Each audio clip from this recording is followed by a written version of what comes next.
is different. This is different. This is different, Amy. Sorry, let's do this the right way. We're starting it over. Okay. This is the song that just shows everybody. Starting it over. December 14th, 2024. We have a Christmas party at our church, Georgetown, Mass.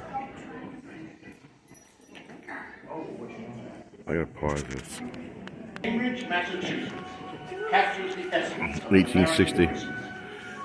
Under starry skies and between snow-laden pines, proud New England houses push their way through a thick white light. Their yellow-orange windows, like Christmas candles, are reflected in the icebound Charles River.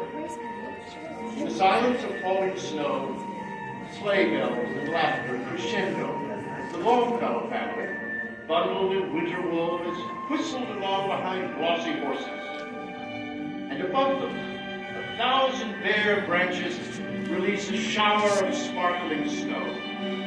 5 children giggle with delight. And ringing down cobbled lanes, across fields, and through the wooded hills and valleys are the bells. Single steeple bells and bundles of carolyn bells, playing those old familiar carols that make Christmas Christmas. To men and women of goodwill everywhere, this is the music of hope and peace.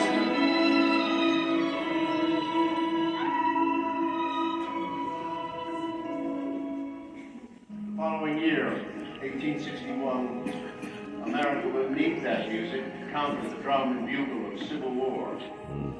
Rising from the strife are the plaintive songs of divided families.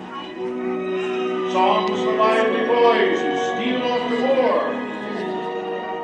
Broken young men carried back to their homes and lost on an early grave. Still, in our family in Cambridge, summer comes, as it always happens. For the 5 children, outings to the seashore, long walks under leafy canopies, and happy hours with the family home seem to promise that this summer will not, cannot end.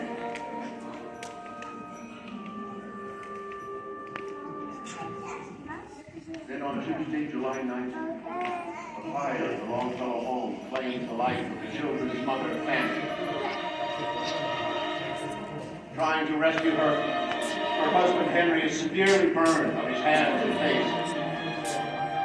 3 days later, Fanny, his beloved wife, is buried on the 18th anniversary of their wedding day, while he is confined to his bed, fighting to live, fighting to want to live. For Henry Wadsworth Longfellow, as one war rages without, another rages within.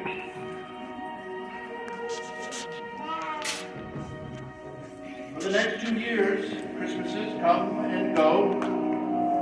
Henry writes, how inexpressibly sad are all the holidays. A Merry Christmas, say the children. That is no more for me. Perhaps someday God will give me peace.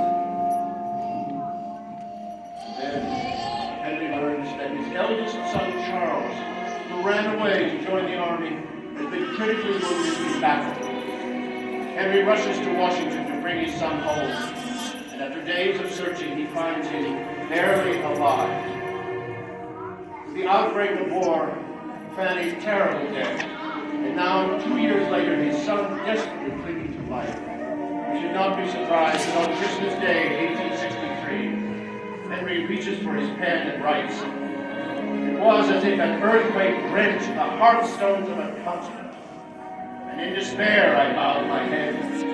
There is no peace on earth, I said, for hate is strong and mocks the song of peace on earth, goodwill to men."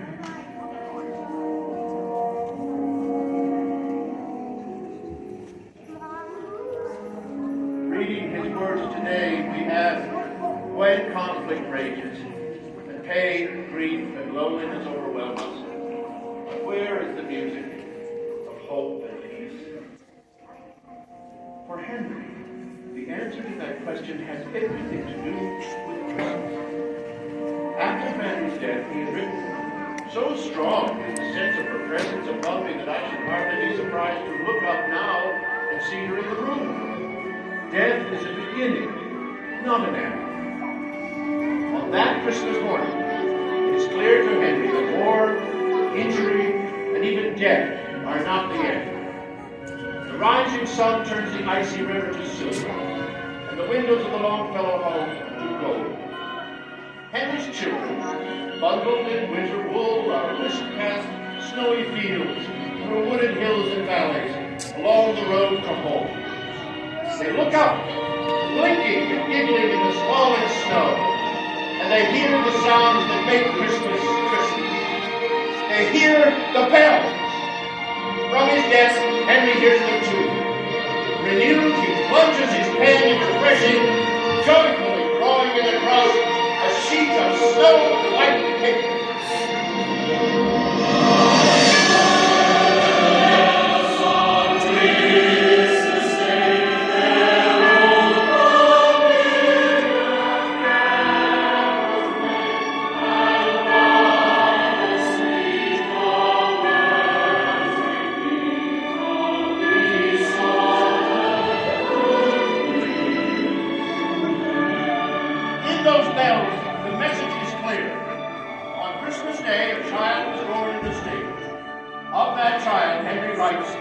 Though in a manger thou draw breath, thou art greater than life and death. And so he is.